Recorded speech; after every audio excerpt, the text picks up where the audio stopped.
Assalamualaikum warahmatullahi wabarakatuh. Perkenalkan, nama saya Khairatun Nasiha. Saya di sini akan menjelaskan tentang Islam di Asia Tenggara. Kesultanan Brunei di Asia Tenggara terutama dihuni oleh umat Islam.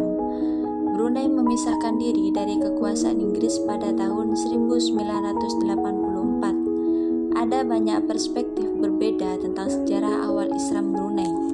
Asyumardi Azra mengklaim bahwa Ali dikirim ke istana Cina oleh kerajaan Brunei pada tahun 977. Penguasa Muslim yang bersangkutan menggunakan nama panggilan Ali, tetapi nama aslinya adalah Abu Ali.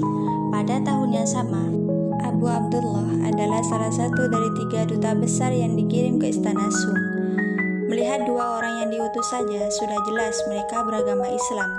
Asal-usul utusan itu, termasuk apakah ia seorang pengusaha Muslim dari luar Brunei yang kemudian dikirim dalam misi komersial ke istana Cina, atau seorang Melayu asli yang juga memeluk Islam, masih belum diketahui. Raja Brunei memiliki sejarah ketertarikan terhadap Islam, seperti yang ditujukan oleh angka-angka dan bukti-bukti tersebut. Bahkan Raja Brunei mengirim umat Islam dalam misi perdagangan. Dan sebagai hasilnya, orang-orang menyambut para pedagang Islam dari dunia Arab ketika mereka datang di Brunei. Belakangan, orang Melayu di negara itu sangat memeluk Islam setelah pengusaha Brunei diakui sebagai sultan. Hal ini menunjukkan bahwa peta perkembangan Islam di Brunei didasarkan tren top-down. Malaysia adalah negara yang memberikan kontribusi signifikan terhadap strategi global dan regional.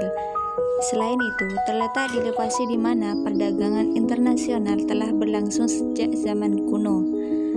Malaysia telah memberikan kontribusi penting bagi dunia di banyak bidang, meskipun masih menjadi negara berkembang dengan tingkat pendapatan menengah ke bawah, seperti memegang rekor dunia untuk kembar Petronas tertinggi dan memiliki mata uang ringgit yang kuat.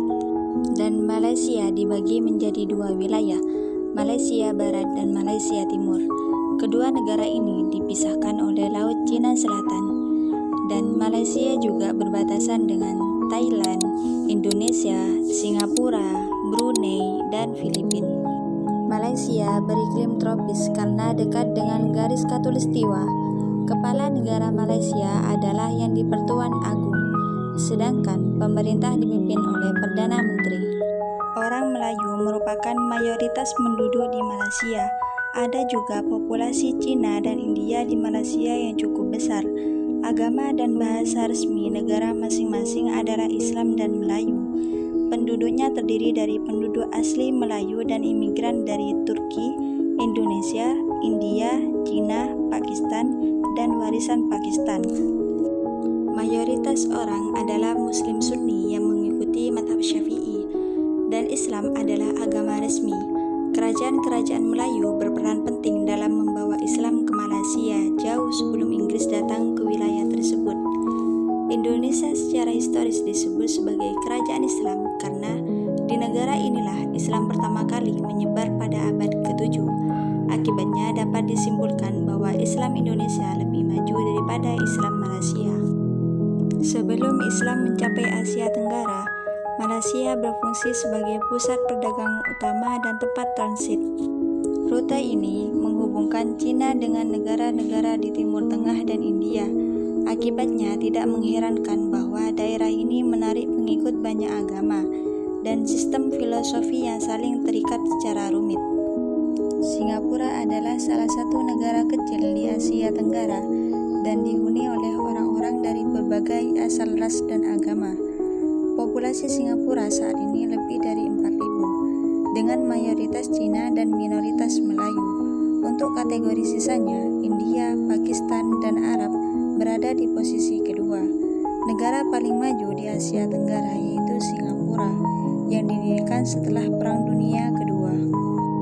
Sejarah ekonomi pasar Singapura adalah salah satu macam Asia, ekspor dan pemrosesan barang impor, yaitu sangat penting bagi sektor manufaktur yang menyumbang 26% dari PDB negara dan mencangkup industri elektronik seperti pemrosesan minyak bumi, bahan kimia, teknik mesin, dan ilmu biomedis.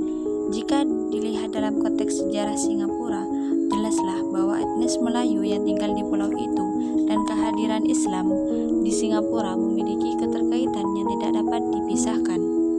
Bersama dengan kelompok lain yang dianggap sebagai Muslim pendatang, khususnya para pendatang Arab, mereka merupakan penyumbang utama pembangunan masjid, lembaga akademik, dan ormas Islam. Singapura telah menjadi alternatif tepat awal bagi calon haji Indonesia sejak Belanda memberlakukan pembatasan dan tindakan paksa pada mereka. Pada pertengahan abad ke-19, agen perjalanan haji adalah seorang imigran Arab. Berbeda dengan imigran Muslim, komunitas Melayu yang mendominasi mungkin karena pembagian Sharon Siddiq atau fakta bahwa sebagian besar imigran adalah penduduk lokal, yaitu Jawa, Sumatera, Riau, dan Sulawesi. Orang-orang Indonesia umumnya memeluk banyak agama dan kepercayaan yang berbeda ketika Islam melanda bangsa ini, termasuk Hindu dan Buddha. Faktanya, kerajaan Hindu dan Buddha didirikan di seluruh kepulauan Indonesia, termasuk Kerajaan Kutai di Kalimantan Timur dan Kerajaan Sriwijaya di Sumatera. Antara lain nilai-nilai kesetaraan antara manusia, yaitu penghapusan perbudakan, dan yang paling penting, kesederhanaan yang dapat digunakan untuk masuk Islam hanya dengan membaca syahadat yang hanya 2 kalimat dan tidak melibatkan paksaan adalah disambut baik ketika Islam pertama kali tiba di daerah tersebut. Indonesia melalui sejumlah jalan yang berbeda, termasuk perdagangan, perkawinan, pendidikan, politik, seni, dan tasawuf. Setelah pemerintahan Soeharto, yaitu fase reformasi, yang tampaknya menjadi pendorong tumbuhnya bentuk khas Islam mereka, seperti IJMI, NU, dan Muhammadiyah, tidak lagi menjadi pusat perhatian banyak pengamat asing karena keterbukaan era reformasi. Masyarakat bebas menyampaikan pendapat termasuk keyakinan agamanya. Misalnya MMI dan FPI sama-sama didirikan Majelis Mujahidin Indonesia. Antara lain Laskar Jihad Forum Komunikasi Islam Ahlussunnah. Masing-masing ormas Islam ini memiliki kepribadian yang unik ketika pertama kali masuk ke dunia. Sungguh menarik bagaimana upaya pengorganisasian ini